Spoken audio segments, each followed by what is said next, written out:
JJ রান্নাঘরে welcome. Merry Christmas সবাইকে। আজকে কুমড়ো ফুলের বড়া বানিয়ে দেখাবো। এই জন্যে কুমড়ো ফুল গোটা গোটা করে গোড়াটা ছাড়িয়ে ভেতরের রেণুটা ফেলে দিয়ে ধুয়ে নিয়েছি। আর ব্যাটারের জন্য নিয়েছি কিছুটা চাল গুঁড়ি, কিছুটা বেসন, স্বাদ মতো নুন, একটু মিষ্টি দিয়ে আমি আপনারা মনে করে দিতে পারেন, না দিতে পারেন, একটু লঙ্কা বাটা আর হলুদ গুঁড়ো, আর তার সঙ্গে একটু জাস্ট রসুন থেঁতো করে দিই যাতে ফ্লেভারটা আরও বেশি ভালো হবে। এবার ব্যাটারটা কিন্তু খুব বেশি ঘন করা যাবে না। এবার ওর মধ্যে ফ্রাই প্যানে তেল দিয়ে, তেল গরম হলে একটা একটা করে গোটা গোটা ফুল ওই পাতটা ব্যাটারে ডোবাতে হবে আর ভাজতে হবে।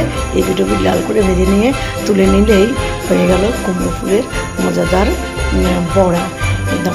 তো হেভি লাগে খেতে, আপনারা করে দেখবেন কেমন লাগে। সবাই জানেন অবশ্য, তাও আবার দিলাম, করেছি তো তাই মনে হলো দিই আপনাদের সঙ্গে শেয়ার করি। কেমন লেগেছে অবশ্যই জানাবেন। সবাইকে মেরি ক্রিসমাস, সবাই খুব ভালো থাকুন।